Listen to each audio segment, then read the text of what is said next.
आज तक मैं कहीं ये बात नहीं बोला, मैं बोल रहा हूँ। मैं तो अपने साथ जो सुसाइड करने की कोशिश किया ही, 5 दिन अस्पताल में पड़ा था, मालूम नहीं था जिंदा बचूंगा कि मर जाऊंगा। जब सुसाइड से बच गया तो सरकार ने केस किया था, सुसाइड करना एक क्राइम है, वो केस लड़ा हूँ, उस पर माफ़ी मांगा हूँ, उस पर हर्जाना भुगता हूँ। मेरे फादर को फुल बॉडी पैरालिटिक अटैक आ गया, मेरी माँ का बाईपास सर्जरी हो गया। मेरा एक ही छोटा भाई है, वो कमर्शियल पायलट था फिलीपींस में, वो नौकरी छोड़ छाड़ के इस परिवार को संभालने आया। मैं वो दिन देखा हूँ कि मेरे घर का बिजली काटने आए थे, 4 महीने से मेरे घर का बिजली बिल मैं पे नहीं कर पाया था, और वो आए थे, वो पहचानते थे, उनको मालूम था ठीक ठाक लोग हैं। बोले अक्षय जी 3,500 रुपये दे दीजिए, 15 दिन का टाइम दे देंगे। मैं और मेरे पिता खड़े होकर 3,500 रुपये दे नहीं पाए थे साहब, तो घर की बिजली कट गई थी।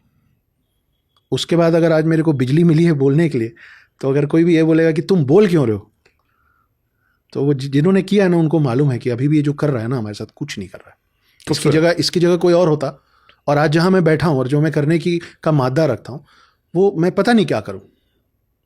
समझ।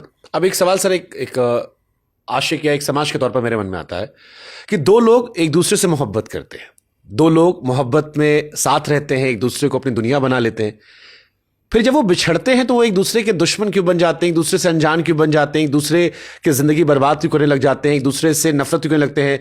वो सारी दुनिया से बाकी जुड़े रहते हैं, बस वही दो लोग आपस में नहीं होते हैं जिन्होंने कभी एक साथ रहकर साथ जीने मरने की कसमें खाई थी। दोनों इसी दुनिया में जी रहे हैं, दोनों जुड़े हुए हैं, दोनों के जीवन पर असर है। और ये आपकी कहानी नहीं, सबकी कहानी है। कई बार मुझे लगता है कि मोहब्बत करना क्यों जरूरी, क्योंकि मोहब्बत में आप बिछड़कर उसी शख्स से अनजान हो जाते हो जो आपका सबसे करीबी होता है। सच। क्यों?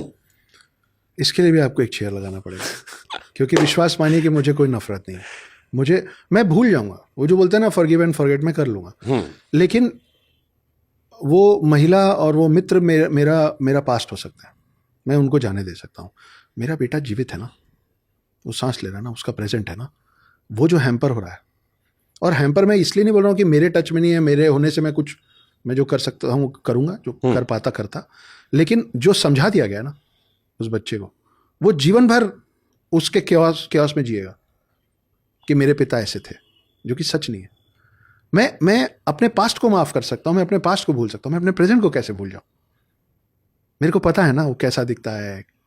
आप अभी पिता नहीं है ना, मैं मतलब ये नहीं कह रहा हूं कि आप नहीं समझ पाएंगे, लेकिन जिस पे बीतती है ना उसी को समझ में आता। आपको एक छोटा सा पिन भी चुभेगा, और सबको पिन चुभा होगा, कांटा चुभा होगा, लेकिन जब आपको चुभेगा ना, तो आपके आसपास वाले कितने भी करीब हो, आपके माता पिता भी क्यों ना हो, आपसे प्यार करने वाली महिला क्यों ना हो, वो सिर्फ ये बोल पाएगी और कोशिश कर पाएंगे ये समझने में कि आपको जो पिन चुभा है ना उसमें आपको दर्द कैसा हो रहा है। पूरी कोशिश कर पाएंगे। उस पिन के चुभने का जो दर्द है ना, वो सिर्फ और सिर्फ आप ही को एहसास हो। ट्रू। बाकी सब कोशिश कर पाएंगे, बाकी सब उसका हिस्सा होते हैं। तो उसके लिए आपको चेयर लगाना पड़ेगा, क्योंकि मेरे को नफरत नहीं है, नफरत जेन्युइनली नहीं है।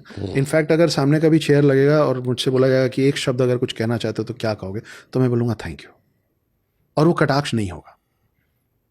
प्यार कभी भी किसी को भी हो सकता है। उस समय बहुत गुस्सा था कि मेरे साथ ऐसा क्यों हुआ, पर अब मैं देखता हूँ तो मेरे को लगता है कि बहुत अच्छा कि आप चली गई मेरे जीवन से, नहीं तो मैं 5 की जगह 15 रेस्टोरेंट चलाता होता, मैं कभी मुंबई नहीं आता, मैं कभी लेखन नहीं करता, मैं कभी शुभांकर मिश्रा के साथ नहीं बैठा होता, इस विषय में बात नहीं चलती होती।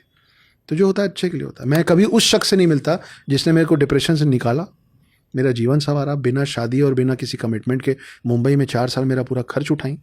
अब वो पन्नों पे मेरी धर्मपत्नी है, आज भी मेरी सबसे अच्छी दोस्त है, मुझसे 3.5 साल छोटी हैं, और मैं बहुत बेशर्मी और बेबाकी से बार बार ये कहता हूँ कि मैं दोनों हाथ से उनका दोनों पाँव छूता हूँ जब भी मेरे लाइफ में कोई भी अचीवमेंट होता है।